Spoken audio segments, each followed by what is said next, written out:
Muito bom dia a todos que participam desse tempo de adoração ao Deus Pai, ao Deus Filho, ao Deus Espírito Santo.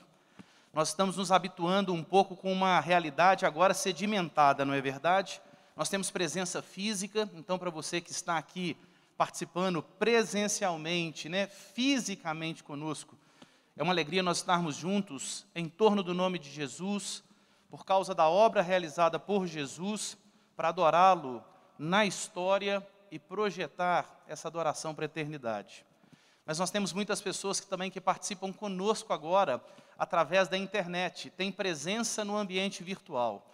Então, para você, aonde você estiver, na sua casa, talvez em Juiz de Fora, muitos em outras cidades, como é bom perceber que, nesses tempos difíceis, nós contamos com a provisão de Deus, que nos permite, de forma acessória, de uma maneira complementar, estabelecermos a nossa comunhão em Jesus através dessa estrutura de comunicação. Eu quero te convidar a abrir a palavra de Deus em Hebreus, no capítulo 9. Hebreus, capítulo 9. Nós vamos ler dos versos 11 ao verso 17. E nós vamos perceber, talvez, em razão da grande dificuldade que nos assola nesses últimos tempos, nós vamos perceber, ao olharmos para esse texto, que talvez o tempo pelo qual nós passamos seja mais uma rica oportunidade da parte de Deus para que nós possamos entender a nossa realidade enquanto humanidade, possamos entender a afetação do mundo no qual nós estamos em razão da queda, em razão do pecado original, e vamos perceber a ação de Deus estabelecendo um paralelo profundo entre a maior de todas as necessidades que nós temos e a necessidade temporária, séria, pela qual nós passamos. Dessa forma, nesse momento, eu quero que eu e você, ao olharmos para a palavra de Deus, percebamos que a cruz de Cristo é o antídoto de Deus para o maior de todos os males que afeta a humanidade e que afeta a criação. Diz assim o texto bíblico, Hebreus capítulo 9, do verso 11 ao verso 17. Cristo se tornou o sumo sacerdote de todos os benefícios agora presentes. Ele entrou naquele tabernáculo maior e mais perfeito no céu, que não foi feito por mãos humanas, nem faz parte deste mundo criado. Com seu próprio sangue, e não com o sangue de bodes e bezerros, entrou no lugar santíssimo de uma vez por todas e garantiu eterna redenção. Se, portanto, o sangue de bodes e bezerros e as cinzas de uma novilha purificavam o corpo de quem estava cerimonialmente impuro, imaginem como o sangue de Cristo purificará a nossa consciência das obras mortas, para que adoremos o Deus vivo. Pois, pelo poder do Espírito eterno, Cristo ofereceu a si mesmo a Deus como sacrifício perfeito. Por isso, Ele é o mediador da nova aliança, para que todos que são chamados recebam a herança eterna que foi prometida. Porque Cristo morreu para libertá-los do castigo dos pecados que haviam cometido sob a primeira aliança. Quando alguém deixa um testamento, é necessário comprovar a morte daquele que o fez. O testamento só se torna válido após a morte da pessoa. Enquanto ela ainda estiver viva, o testamento não entra em vigor. Amém.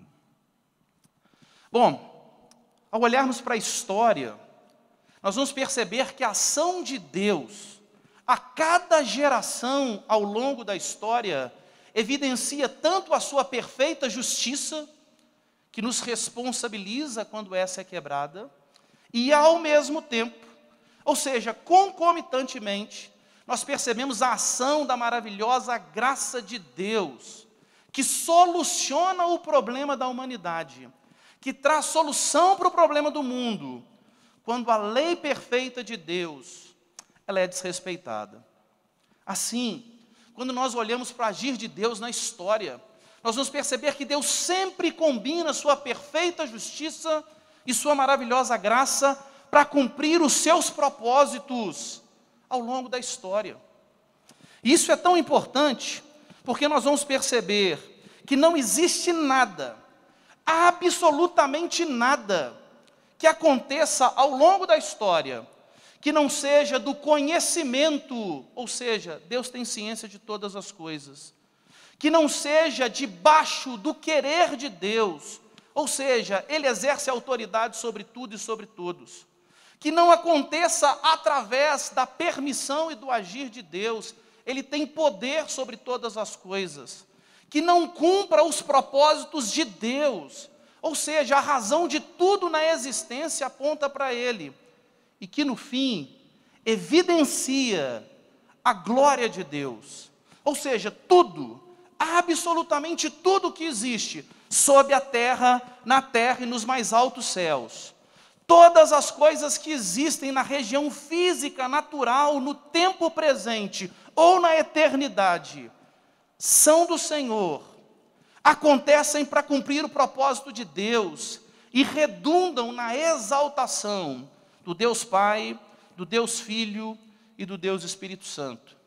É por isso que nós, que conhecemos talvez o texto de Romanos, vamos entender a expressão do capítulo 11, versículo 36, que nos diz: porque dele, por meio dele, e para ele são todas as coisas. A ele, portanto, seja toda a glória, para todos sempre. Amém. Por que é tão importante nós lembrarmos dessas questões no tempo presente? Porque os últimos dias pelos quais nós temos passado, talvez o último ano, ano e 3 meses que a população mundial vem enfrentando, estão debaixo dessa mesma realidade. Deus não perdeu o controle da história, pelo contrário, Ele tem o domínio sobre tudo e sobre todos em suas mãos. Mas quando nós passamos por uma situação tão séria pela qual nós vivenciamos, muitas vezes a nossa incredulidade, muitas vezes o nosso esfriamento espiritual, muitas vezes o domínio das trevas sobre a vida de muitos, fazem com que nós questionemos a Deus, nos esqueçamos do agir do Senhor e deixemos de buscar nele, somente nele, a resposta para todas as coisas. A realidade desse tempo pandêmico que nós atravessamos está igualmente subordinada a essa realidade.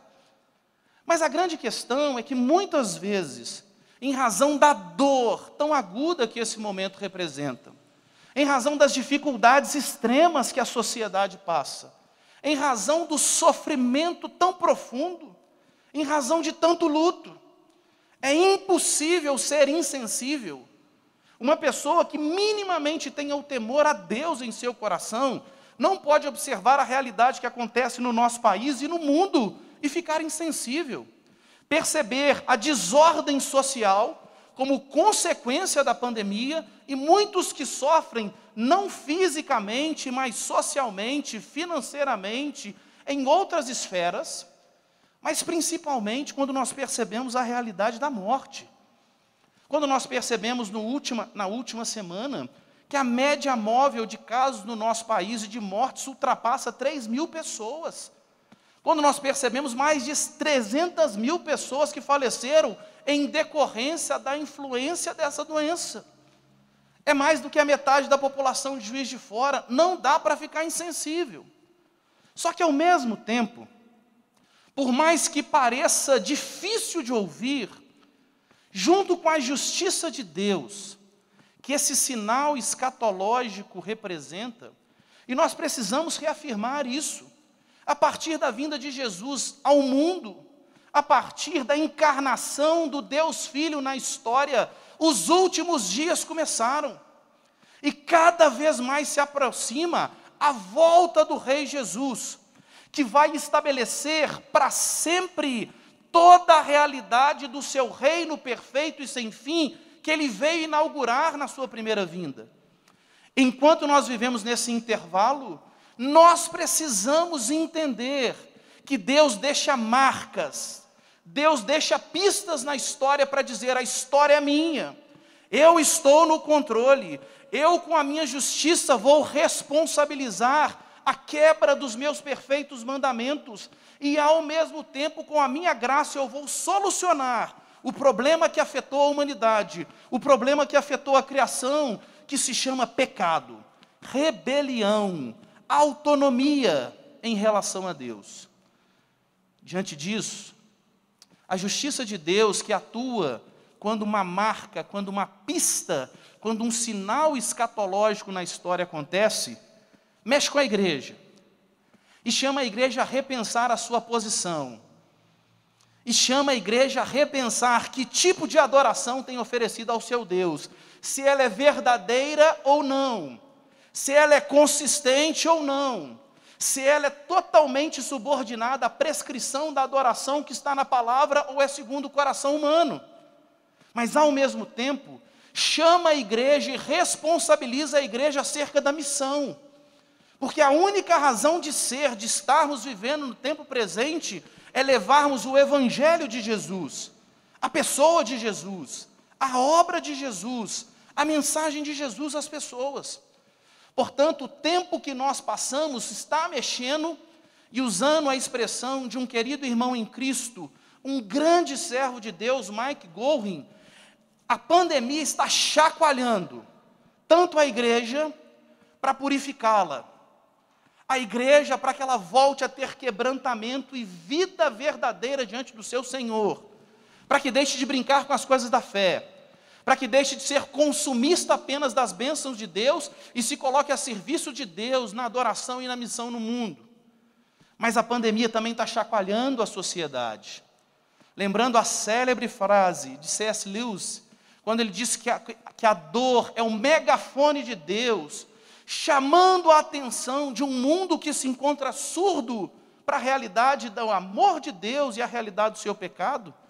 A gente vai perceber que nessa pandemia, por mais difícil que seja esse tempo, nós temos uma rica oportunidade da parte de Deus. E Deus, mais uma vez, por misericórdia e por graça, disponibiliza à humanidade a oportunidade de entender que maior do que um problema de saúde, maior do que uma crise sanitária de dimensão global, nós não temos uma pandemia que atinge, por exemplo, de acordo com definições básicas do termo, mais 2 continentes. Nós temos algo que alcança todo o globo. E mesmo diante disso, muitas vezes a gente não percebe a justiça de Deus combinada com a graça e com a misericórdia de Deus. E essa pandemia traz alguns benefícios, por mais difícil e por mais gritante que pareça essa expressão. Porque nós podemos traçar um paralelo. Nós olhamos a necessidade que a humanidade tem, nós olhamos o esforço que a humanidade tem para tentar solucionar o seu problema, e nós percebemos uma certa esperança de futuro que a humanidade tem, em razão das soluções que ela tem tentado providenciar. Deixa eu explicar isso um pouco melhor. E nessa semana eu precisei de ter uma aula, com uma querida irmã em Cristo, a doutora Sara, que me mostrou mais uma vez a diferença entre uma vacina e um antídoto. Muitas vezes nós usamos os termos como se fossem sinônimos, mas não são. Uma vacina, de uma forma bem geral, ela é dada antes que uma doença chegue a uma determinada pessoa, chegue a um determinado organismo, para tentar imunizá-lo. Ou seja, existe uma possibilidade de um problema de saúde. A vacina é providenciada previamente para que essa pessoa se proteja, e assim, quando esse mal chegar, não venha trazer nenhum tipo de afetação, de problema ao organismo. Já o antídoto não. No antídoto, o mal já foi estabelecido. Por exemplo, o veneno já foi inoculado. E se o medicamento específico não for administrado sobre aquela pessoa que teve esse mal sobre ele, ele vai morrer, caso esse veneno ele seja letal.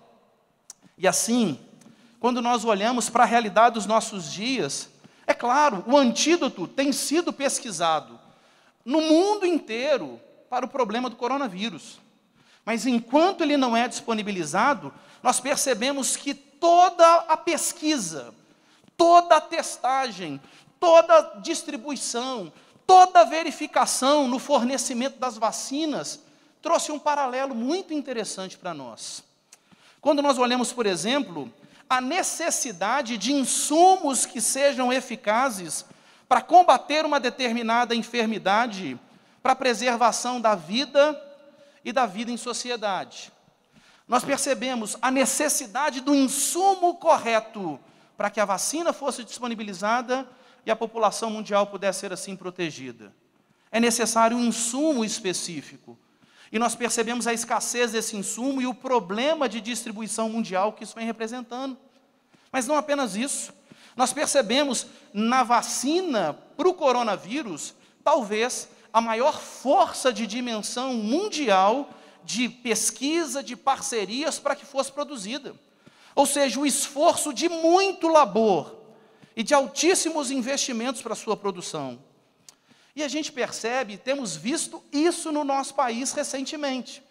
A esperança que a ministração da vacina sobre as pessoas tem trazido para a nossa população. Todos nós nos deparamos ao longo desses dias com alguma imagem em grupos de WhatsApp, ou com algumas postagens em redes sociais, de pessoas com mais idade, ou de profissionais de saúde, que estão sendo vacinados, e sempre a palavra esperança está associada nessas postagens. Percebe o paralelo?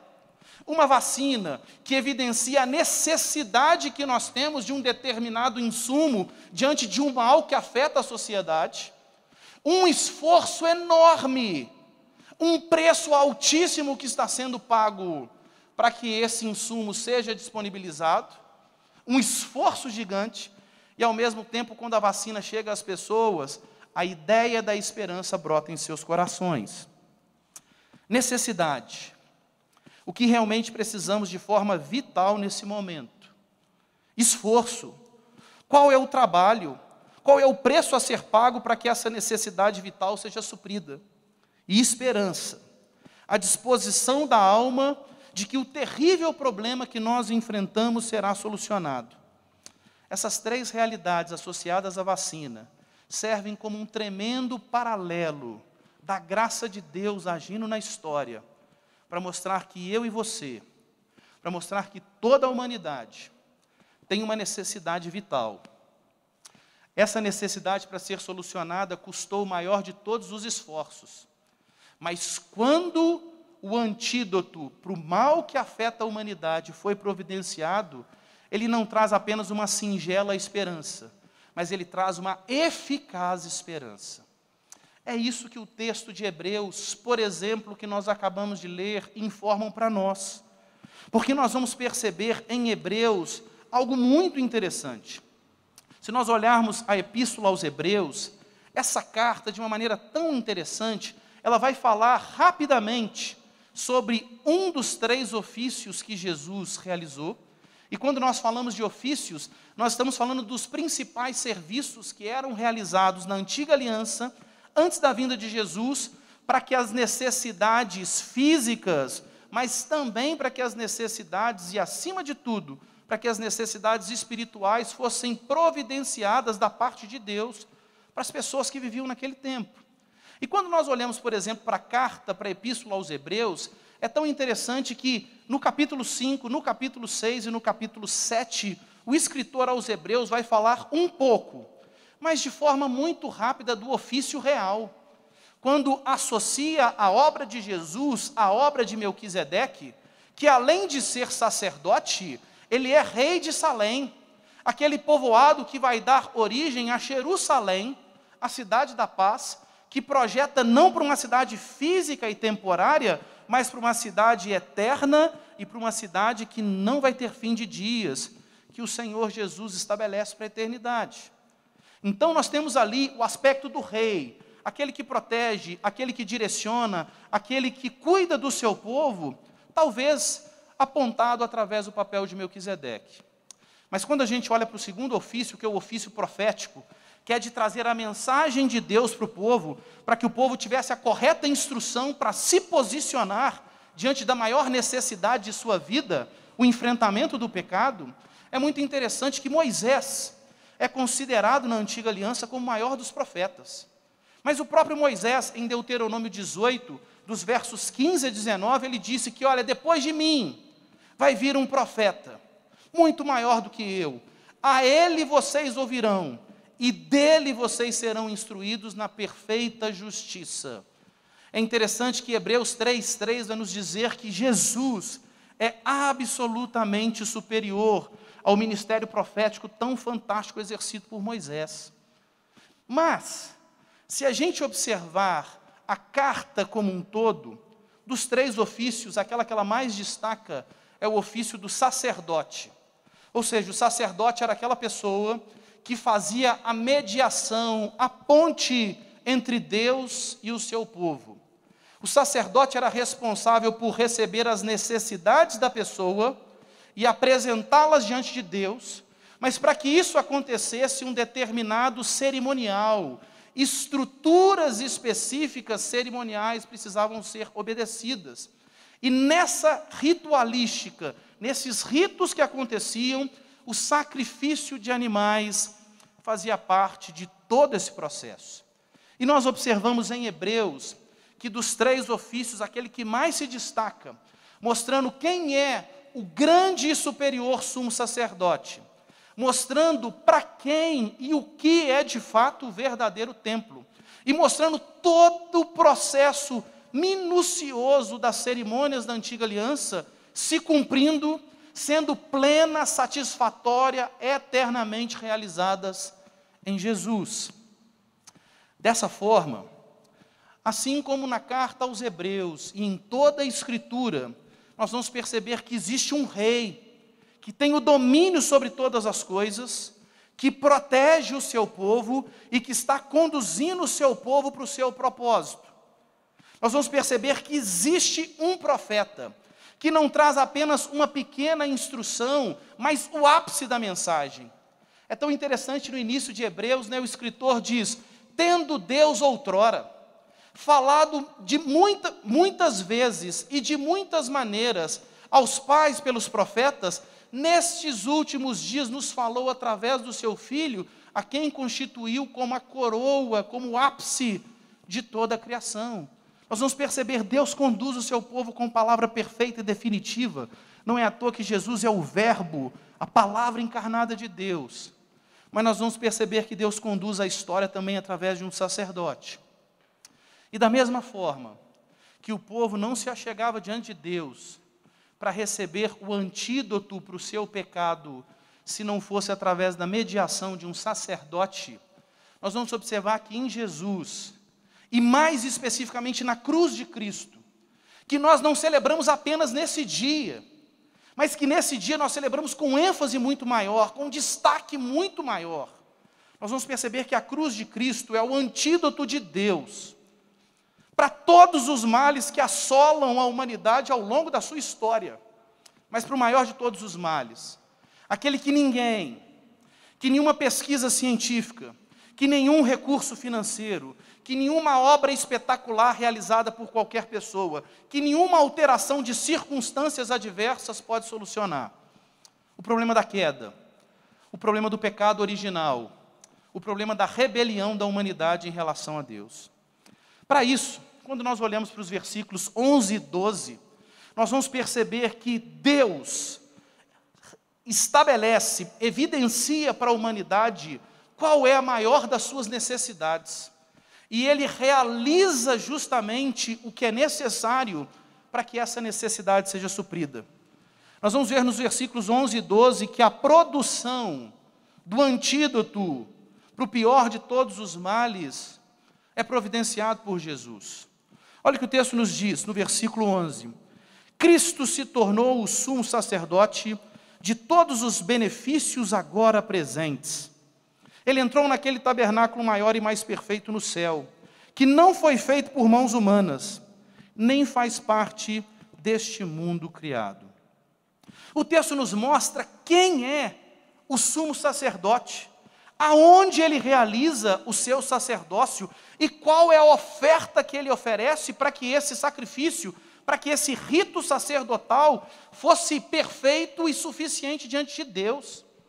A gente precisa entender algo. O sacerdócio é algo muito sério,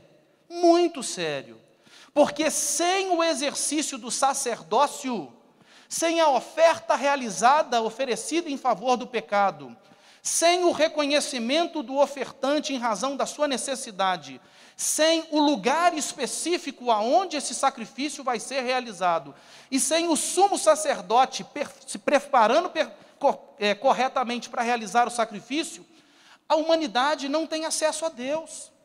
Se Deus é o doador e a fonte da vida, e se a humanidade está rompida nessa relação em razão dos seus pecados, a humanidade está morrendo, está perecendo. O único antídoto para a humanidade é a sua reconexão, o seu restabelecimento com Deus. E isso só acontece através do sacerdócio, ou seja, sem sacerdócio não existe perdão para pecados. E sem perdão de pecados não há vida para o povo.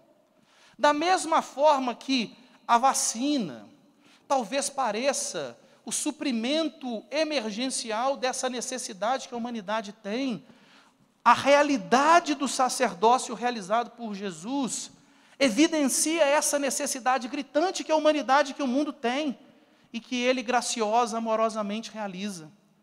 Da mesma maneira que o antídoto eficaz é a única maneira de uma doença letal ser vencida, o sacerdócio era a única maneira do povo experimentar o perdão de Deus por seus pecados.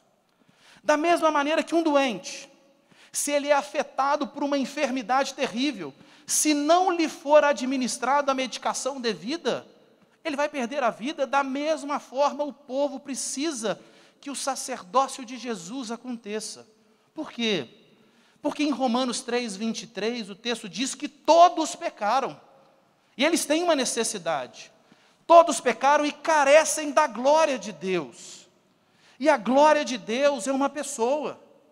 João 1,14 vai nos dizer: o verbo se fez carne, habitou entre nós, cheio de graça e de verdade, e vimos a sua glória, a glória como do unigênito do Pai. Se todos pecaram, nós vamos entender qual é a consequência do pecado.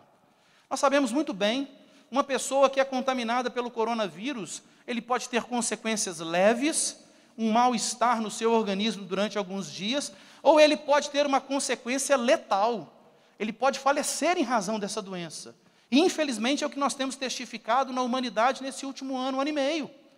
Mas o texto vai nos dizer em Romanos 6:23 que o salário, o resultado, a ação necessária e inescapável do pecado sobre a nossa vida é morte. Só que aqui nós precisamos entender que a gente não está falando de uma morte qualquer. A gente não está falando só de morte física, né? A realidade de Gênesis 3:19, que diz que o homem veio do pó e do pó ele vai voltar. Mas a realidade da morte aqui tem uma dimensão maior, é morte espiritual, é separação de Deus. Da mesma forma que quando a nossa parte imaterial, a nossa alma, se separa da nossa parte física, o nosso corpo, morte está ali estabelecida. A palavra morte no hebraico significa separação. E a morte física evidencia, é uma metáfora talvez para a maior de todas as mortes, a separação da humanidade de Deus. Isaías 59:2 vai nos dizer que os nossos pecados trazem separação, morte entre nós e o nosso Senhor. Portanto, toda a humanidade foi afetada, foi contaminada pelo pecado. E se o remédio, o antídoto de Deus não for ministrado sobre a humanidade vai passar pelo último aspecto da morte, que é a morte eterna, que é a separação eterna de Deus, sofrendo a rebelião em razão de desprezar o antídoto de Deus na história, aquilo que Apocalipse 20, dos versos 11 a 15, nos ensina.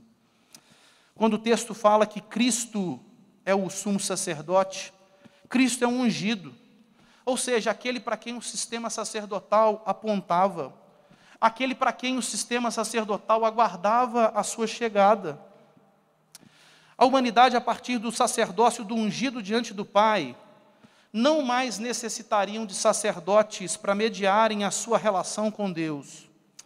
Através de Jesus e somente de Jesus, a humanidade é definitiva e perfeitamente restabelecida, a vida que nós somente encontramos em Deus. É por isso que o escritor aos Hebreus, em Hebreus 2:1, vai dizer: Ele vos deu vida, estando vocês mortos, os seus delitos e nos seus pecados. Mas a gente precisa entender então essa dinâmica do sistema sacerdotal. Precisava que existisse a pessoa certa, precisava o lugar certo e precisava a oferta correta. É muito interessante que Jesus Cristo não adentra num tabernáculo feito por mãos humanas, por uma tenda ou por um templo feito por mãos humanas, porque evidencia ali a finitude, a limitação e ainda a afetação do pecado por aqueles que o fazem. Se o sacrifício de Jesus tem que ser perfeito, e ele precisa acontecer no lugar perfeito, no lugar que não é mais afetado pelo pecado.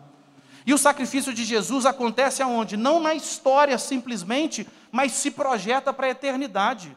Porque Jesus Cristo não entra apenas num tabernáculo humano, mas Ele é o único que entra no tabernáculo eterno, para realizar o sacrifício perfeito, por ser o sumo sacerdote perfeito, e assim pagar definitivamente o preço pelo pecado.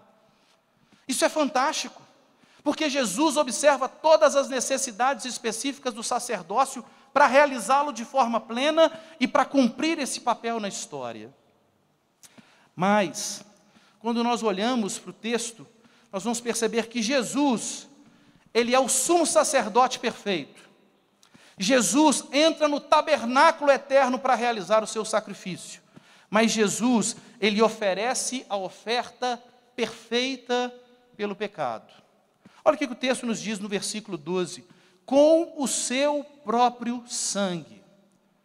Em Levítico, no capítulo 17, versículo 11, o sistema sacerdotal evidenciava que sem derramamento de sangue não existiria remissão, perdão para pecados. E é justamente isso que o escritor aos Hebreus traz à existência, quando no mesmo capítulo 9, no versículo 22, ele vai lembrar Levítico 17, 11, dizendo: é por isso que Jesus derrama o seu sangue, porque sem derramamento de sangue não há remissão de pecados. Mas os sacrifícios do passado, eles eram sombras, eles eram tipos. Jesus agora realiza o sacrifício perfeito. Por quê? Porque Ele é o Cordeiro de Deus.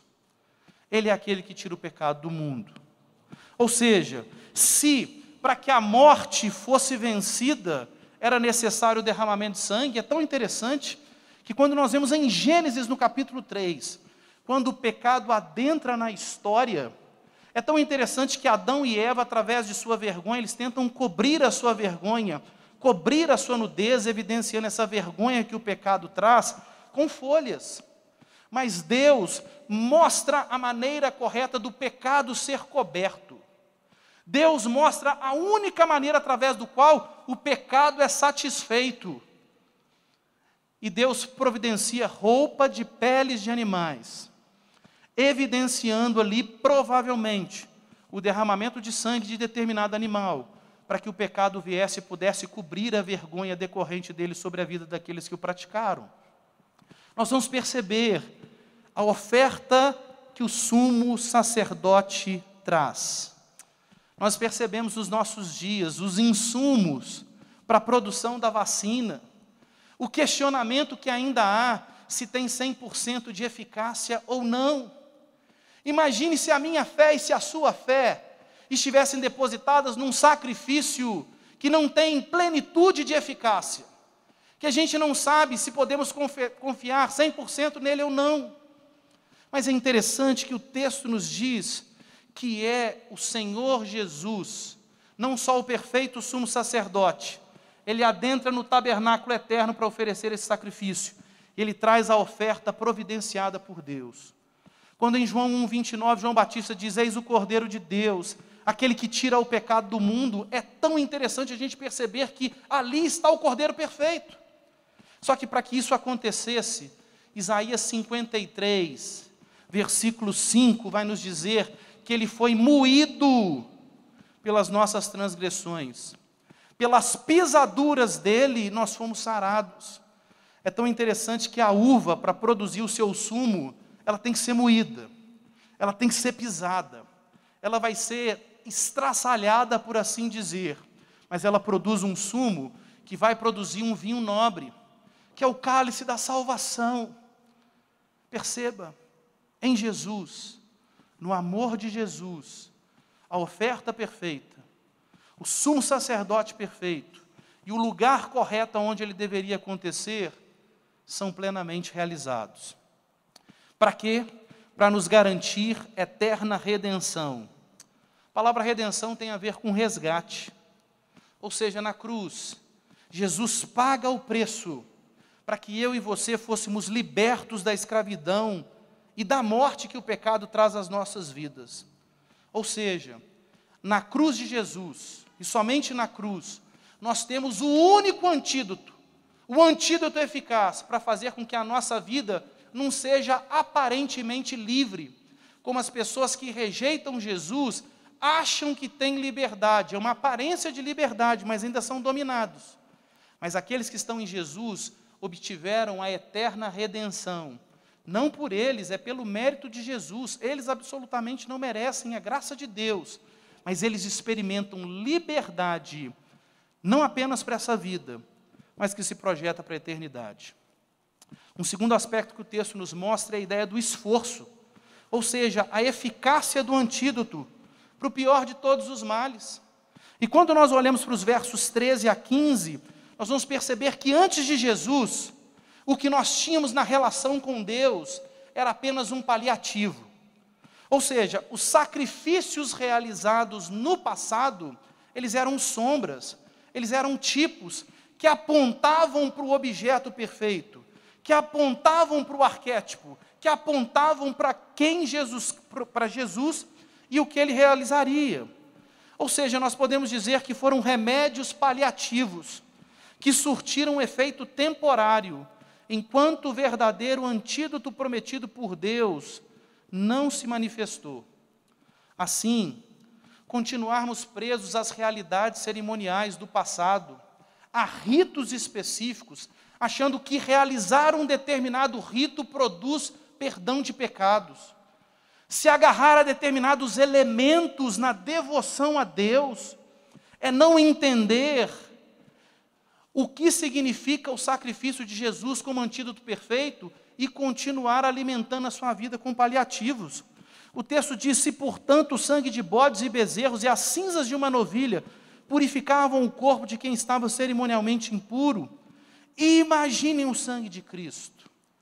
Muitas pessoas na sua caminhada e na sua suposta devoção a Deus continuam presos a sistemas específicos e assim, ao invés de terem um antídoto de Deus para a sua vida, estão confiando a sua vida nesse mundo e a sua eternidade, não num antídoto eficaz, mas num paliativo.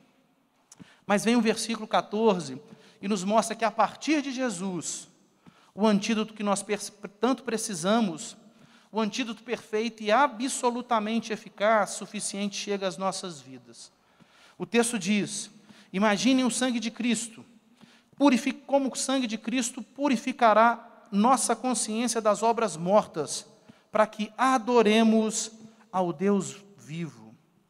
Para adorarmos ao Deus vivo. Essa é a razão da existência humana. É para isso que eu e você somos criados. A vida só é vida quando ela é vivida para adoração exclusiva e abundante do Deus vivo, não adoração morta de um Deus morto. É por isso que Jesus realiza a sua obra perfeita na cruz. Nós bem sabemos a tão famosa primeira pergunta do Catecismo Maior de Westminster: qual que é o fim principal e supremo para o homem? A maior finalidade, o fim supremo do homem, é glorificar a Deus e se deleitar nele plena e eternamente. Antes disso, estávamos mortos. Antes disso, todas as coisas era desserviço, prejuízo terrível para o nosso viver. Mas a partir do momento em que o sangue de Jesus é derramado naquela cruz, nós podemos, não de uma maneira fictícia, não como uma projeção mental apenas, mas como realidade, adorar ao Deus vivo, ou seja, experimentar a verdadeira vida. E assim, nós olhamos para esse antídoto eficaz, e aí é tão interessante, o texto fala: imaginem o sangue de Cristo. Ou seja, o sangue de Jesus, ele tem o poder para alcançar qualquer pessoa. em qualquer lugar, em qualquer momento de vida, em qualquer período da história. Nós olhamos nesses dias, o antídoto, melhor dizendo, a vacina. Olha, a vacina funciona talvez bem em pessoas de tal idade não funcionam.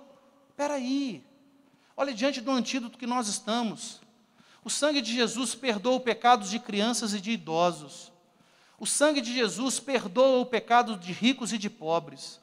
O sangue de Jesus perdoa o pecado de doentes e de sãos. O sangue de Jesus perdoa o pecado do mais vil pecador na perspectiva humana e daquele que se acha o santarrão. Ou seja, o sangue de Jesus tem uma eficácia sem fim. E imaginem o poder do sangue de Jesus. É isso que o texto está dizendo. Se nós tivéssemos a certeza de uma vacina hoje, que é 100% eficaz e que não tem nenhum tipo de efeito colateral, e se tivéssemos a certeza de um antídoto que qualquer pessoa, em qualquer estágio da doença, que tomasse, que estaria sarado, isso seria maravilhoso para uma doença física, mas que não tem o poder de salvar a nossa alma, apenas de trazer manutenção da nossa vida biologicamente falando. Imagine o que o sangue de Jesus não representa. E aí nós vamos observar no versículo 15, a eficácia desse antídoto, a obra, o esforço do mediador. O texto diz, porque ele é o mediador da nova aliança, para que todos os que são chamados recebam a herança eterna que foi prometida. Porque Cristo morreu para libertá-los do castigo do pecado que haviam cometido sobre a primeira aliança. A primeira aliança, ela é firmada com o primeiro Adão. A segunda aliança é firmada com o segundo ou com o último Adão, as duas expressões que a Bíblia diz para dizer acerca de Jesus. Por que o segundo Adão?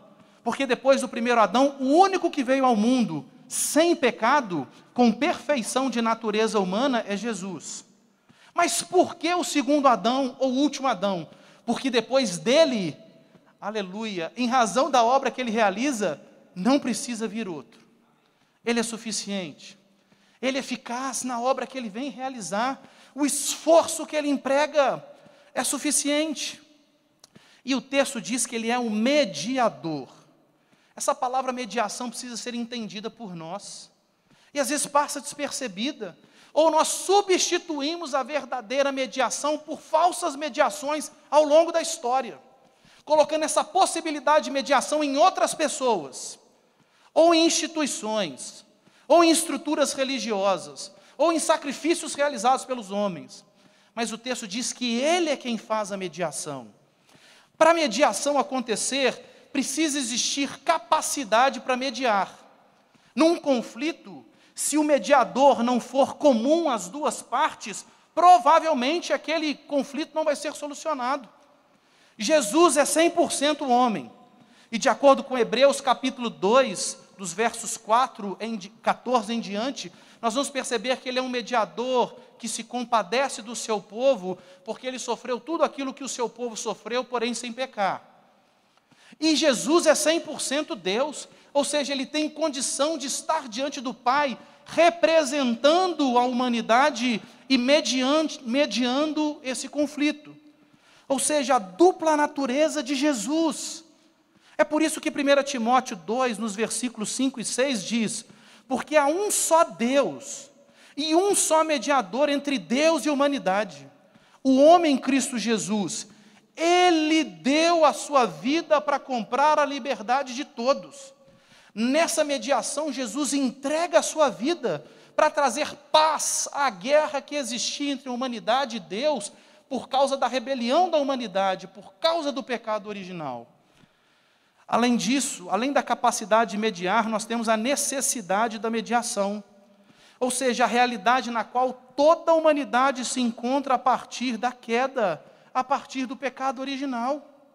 A humanidade vive alienada, e se ela não for iluminada pela ação do Espírito Santo, ela acha que pela sua suposta bondade, ela merece relacionamento com Deus, ou que ela está em paz com Deus. Não.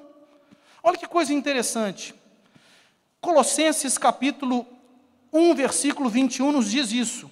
Isso inclui vocês, que antes estavam longe de Deus, eram inimigos de Deus, de Deus separados por seus maus pensamentos e ações. Agora, porém, ele nos reconciliou consigo por meio da morte do seu Filho, no seu corpo físico. Como resultado, vocês podem se apresentar diante de Deus como santos, sem culpa e livres da acusação. Olha Romanos 5,10. Pois se quando ainda éramos inimigos de Deus, nosso relacionamento com Ele foi restaurado pela morte de seu Filho, agora que já estamos reconciliados, certamente seremos salvos pela sua vida. A humanidade precisa entender, se não tiver o antídoto de Deus sobre ela, se não houver o perfeito sumo sacerdote Jesus como mediador, quando nós enfrentarmos a coisa mais certa da nossa vida, que é a morte física, nós não teremos o remédio necessário para termos a vida eterna concedida a nós. O mal do pecado tendo sido definitivamente vencido. Mas a mediação traz um benefício, que é a paz entre as partes que estavam em guerra. E paz na Bíblia não é só ausência de guerra. A ideia de paz na Bíblia é a ideia de shalom, de uma perfeita harmonia entre tudo e entre todos, no restabelecimento pleno daquilo que poderia ser o mais beneficiário possível naquela relação. Ou seja, a paz com Deus, que excede o entendimento, que não dá para explicar, mas que a pessoa pode viver. Pessoas que estão firmadas em Jesus, passam por lutas, passam por medos, têm lutas terríveis contra a situação do presente momento, mas no final das contas, existe uma paz, existe uma tranquilidade no coração que as pessoas não conseguem explicar. Como é que passa por um momento como esse de forma pacífica, com paz no coração? É porque eles estão em Cristo, porque o antídoto de Deus veio sobre suas vidas. E o texto nos diz de uma herança eterna que foi prometida, um tesouro incalculável, não apenas nessa vida, mas que vai ser projetado para a eternidade. Nesses dias de crise decorrente da pandemia, também afetando a economia, nós queremos saber qual que é o melhor investimento, aonde que a gente pode colocar os nossos recursos, e onde eu vou ter a maior projeção e lucratividade por maior período possível. Em Jesus e somente em Jesus a gente tem um investimento que supre todas as nossas necessidades nessa vida. E por causa daquilo que Jesus fez na cruz, quando nós recebemos pela graça esse antídoto de Deus sobre nós, a gente tem um investimento que se projeta para a eternidade. Assim a gente consegue olhar os 2 últimos versículos e percebermos que além da necessidade, sem o sacerdócio não existe o reestabelecimento da vida. Sem o antídoto de Deus que o sacerdócio proporciona, a gente não experimenta de fato vida com Deus. Além do esforço que é feito, da mediação que é realizada para que essa vida pudesse ser restabelecida, a gente vai perceber que esse antídoto traz um benefício. Existe a ideia da esperança. E o antídoto é uma herança graciosa. Tem uma questão interessante no texto. No versículo 16, o texto diz que o benefício do sacerdócio é comparado a uma herança. Olha o que o texto diz. Versículo 16. Quando alguém deixa um testamento, a palavra testamento também tem o mesmo sentido de aliança. Quando alguém deixa um testamento, é necessário comprovar a morte daquele que o fez. Ou seja, um aspecto muito interessante é que numa herança, o beneficiário da herança, aquela pessoa que vai gozar o benefício da herança, ele só goza quando acontece o quê? Quando existe a morte do testador. Enquanto o testador, enquanto aquela pessoa que vai deixar os bens não falece, aquele que vai ser o beneficiário da herança, ele tem só uma expectativa de receber a herança, mas ele não tem uma garantia. Imagine eu e você, se nós tivéssemos, por exemplo, um irmão mais velho, ok? Muito trabalhador, sem filhos, e que os nossos pais já não estivessem mais entre nós. E esse irmão muito trabalhador, ele adquire muitos bens ao longo da vida. Mas ele fica sabendo que tem uma emboscada tramada contra nós. E no dia em que essa emboscada vai acontecer, ele se lança na nossa frente, morre em nosso lugar, para que não nós, por causa do prejuízo e da guerra com alguém, sofrêssemos essa emboscada. Mas ele se dá em nosso lugar. Ele morre por amor, e ao morrer ele deixa uma herança incalculável para nós. Quem recebe a herança, recebe de graça. Não faz nada para merecer. Mas para que essa herança fosse disponibilizada, um sacrifício enorme foi realizado ao longo da vida, para que esses bens pudessem ser conquistados e um dia disponibilizados. A realidade estabelecida pelo antídoto de Deus, a cruz, no versículo 17, nos mostra que a salvação da nossa alma é de graça. Ela é de graça, mas ela não foi de graça. Olha o que o texto diz no versículo 17. O testamento só se torna válido após a morte de uma pessoa. Enquanto ela ainda estiver viva, o testamento não entra em vigor. Para um herdeiro, enquanto o dono dos bens não falece, a herança é apenas uma maravilhosa expectativa. Porém, quando o dono dos bens morre, essa expectativa deixa de ser maravilhosa e se torna agora uma maravilhosa realidade. Ao longo da história, muitos homens e mulheres faleceram na expectativa desse sumo sacerdote que viria, da oferta perfeita que ele ofereceria pelos seus pecados e do tabernáculo perfeito aonde somente ele entraria para oferecer esse sacrifício tão necessário. Quando Jesus vem, é tão interessante, e aí eu não quero entrar nos meandros, mas é interessante que os sepulcros são abertos quando Jesus morre na cruz. A expectativa daqueles que já tinham partido em Cristo agora se torna uma realidade. Mas não apenas isso. Por causa do sacrifício de Jesus, todos aqueles que se rendem a Ele, ao seu amor incomparável, à sua obra incomparável na história, eles passam a ter não mais uma expectativa de cura, mas é uma certeza de cura. É por isso que em 1 Coríntios, o texto vai nos dizer que Jesus Cristo é a primícia, o primeiro a ressuscitar entre aqueles que dormem. Isso significa dizer que por causa da morte de Jesus, o antídoto de Deus para o veneno letal que foi inoculado pela serpente, no Éden, é disponibilizado, é produzido na cruz de Cristo. Aonde que o antídoto de Deus, para o mais terrível de todos os males, o pecado é produzido.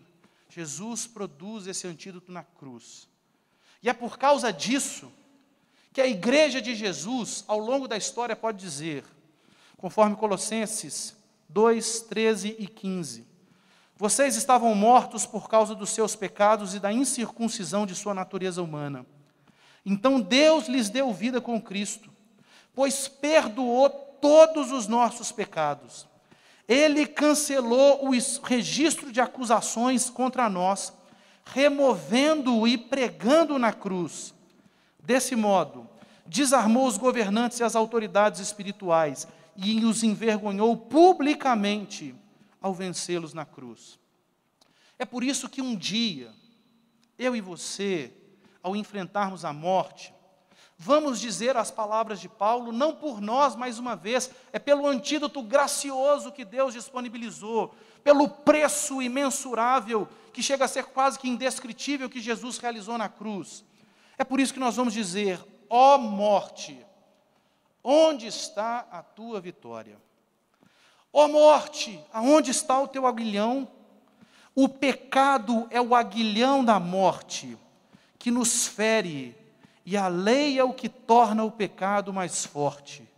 Mas graças a Deus, que nos dá a vitória sobre o pecado, que nos traz o antídoto para o veneno mortal que o pecado traz, que é a morte, que nos dá a vitória sobre o pecado e sobre a morte, por meio do nosso Senhor Jesus Cristo. Nesse dia, nós precisamos lembrar, em Gênesis 2, dos versos 15 a 17, a vacina de Deus estava disponibilizada.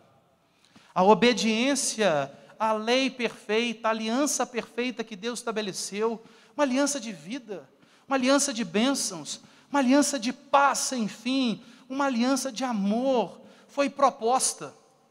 Mas a humanidade, através dos nossos representantes, Adão e Eva, rejeitou essa aliança, rejeitou essa vacina, E ao invés de estarem imunizados do pecado pela obediência a Deus, passaram a ser afetados pelo pecado por desprezarem a vacina. Mas as coisas não ficaram perdidas. Deus é tão gracioso, e Deus tem tanto poder sobre tudo e sobre todos, que Ele envia o seu Filho. Ele entra na história que Ele cria, para restaurar a história e para corrigir a história.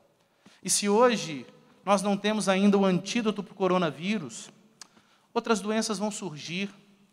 Nós não desejamos isso, ok? Mas possivelmente novas epidemias podem surgir. Ao longo da história outras surgiram e nós não conseguimos conter a atual. Nós precisamos entender que de todos os males, a gente pode ter antídotos para alguns problemas de saúde, para outros não. Quem até hoje não aguarda o antídoto, o remédio eficaz contra o câncer, enfim. Mas o pior de todos os males é o pecado. A coisa que iria desesperar a nossa vida é o pecado. Então, portanto, para você que é um cristão, para você que tem um compromisso com Jesus, para você que vive pelo Evangelho, vive pela pessoa de Jesus, vive pela obra de Jesus, vive pela mensagem de Jesus, nós precisamos entender, os dias são muito difíceis, são. Em alguns momentos o medo, as dúvidas cercam o nosso coração. Mas a gente precisa entender que a maior necessidade da nossa vida foi suprida por Jesus. O antídoto de Deus para o nosso pecado foi conquistado e disponibilizado por Jesus naquela cruz. A coisa mais certa da minha vida e da sua vida é que todos nós vamos morrer. Podemos morrer daqui a alguns dias por causa desse vírus, ou por outras questões. Podemos morrer daqui a alguns anos, mas a coisa mais certa para todas as pessoas que existem é um fato, do qual as pessoas tentam fugir o máximo possível: a realidade da morte. Para você que está em Jesus, a morte é o último inimigo. Para você que está em Jesus, por causa da cruz de Jesus, o antídoto de Deus alcançou a nossa vida.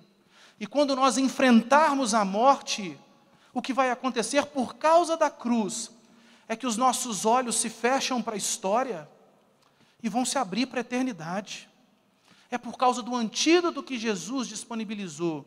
E isso é a realidade da cruz. Agora, para você que ainda não está em Jesus, e diante dessa crise, está percebendo que todas as coisas que Deus tem dito ao longo da história estão se cumprindo, e se existe credibilidade em algo, em alguém, é na mensagem de Deus e no ser de Deus na história. Como é que você vai responder no dia que o maior de todos os inimigos chegar à sua vida? Porque mesmo não querendo isso para você, eu não consigo evitar que isso aconteça com a sua vida. Você vai enfrentar a morte. E quando você enfrentar a morte, o antídoto de Deus está disponibilizado na história para você. É o amor do Deus Pai que entrega o Deus Filho para morrer em favor da humanidade afetada pelo pecado. A coisa mais terrível é estarmos doentes, sabermos que existe um remédio eficaz e desprezá-lo por orgulho, não é verdade? Eu espero que na sua vida não exista o orgulho de achar que você é tão bom ou maior do que Deus, de que você tem condições por si mesmo de resolver os seus problemas. Mas nesse dia, nessa manhã, você pode experimentar o amor de Jesus sobre você. Pela graça de Deus, a graça do Senhor que flui da cruz de Jesus pode alcançar a sua vida. E se você tomar a mais necessária e a mais maravilhosa de todas as decisões da sua existência, se você render a sua vida a Jesus, deixar Ele ser o Senhor, o dono, a razão do seu viver, se você se entregar a Ele, deixando que Ele seja o seu Salvador, a sua vida nunca mais vai ser a mesma. A alegria sem fim invade o seu coração, a verdadeira alegria, a despeito das circunstâncias adversas dessa vida. Mas mais do que isso, você vai ter a certeza de que, quando chegar o dia da morte, o antídoto de Deus estará sobre a sua vida. E você não vai passar a viver a eternidade distante de Deus, a morte eterna, que não se compara aos piores sofrimentos dessa vida, mas pelo contrário, você vai experimentar a vida eterna, que não se compara a nada, absolutamente nada, que nós já experimentamos nessa vida. Vamos orar? Senhor, nesse dia, nós lembramos com ênfase ainda maior da realidade da cruz, do preço pago pelo Deus Filho em favor do teu povo. E Deus, nós queremos te agradecer, porque apesar desses dias tão difíceis, Deus, que tem deixado o nosso coração tão apertado em razão de tanto sofrimento, de tantas dificuldades, de tantas dores, Senhor, em razão de tantos lutos, Senhor, mesmo nos momentos mais difíceis, nós podemos perceber que o Senhor controla a história e usa inclusive os fatos, Deus, graves da história, como um paralelo para mostrar que existe uma gravidade maior, a realidade do pecado, que precisa ser equacionada, precisa ser solucionada na nossa vida. Nesses dias, Deus, nós te agradecemos porque o Senhor tem disponibilizado, Deus, a realidade de vacinas para a contenção da pandemia. Esperamos um dia que tenhamos um antídoto satisfatório, Deus, para esse mal. Deus, temos orado e vamos continuar orando como igreja e exercendo o nosso papel para contribuir no enfrentamento dessa pandemia. Deus, mas mais importante do que isso, é que existe algo mais sério que afeta a humanidade, e foi por isso, e em razão disso, que o Senhor Jesus morreu naquela cruz. Que a realidade da cruz nos alcance, Senhor, nessa manhã, nesse dia, Deus, trazendo paz ao nosso coração, o antídoto de Deus, para o maior de todos os males, já foi providenciado por Jesus, o perfeito sumo sacerdote, a perfeita oferta do Senhor pelo pecado, e realizou isso nos tabernáculos eternos, Deus, na presença do Pai, o que traz garantia e perfeição nesse sacrifício. Essa é a nossa oração, Senhor, no nome de Jesus. Amém.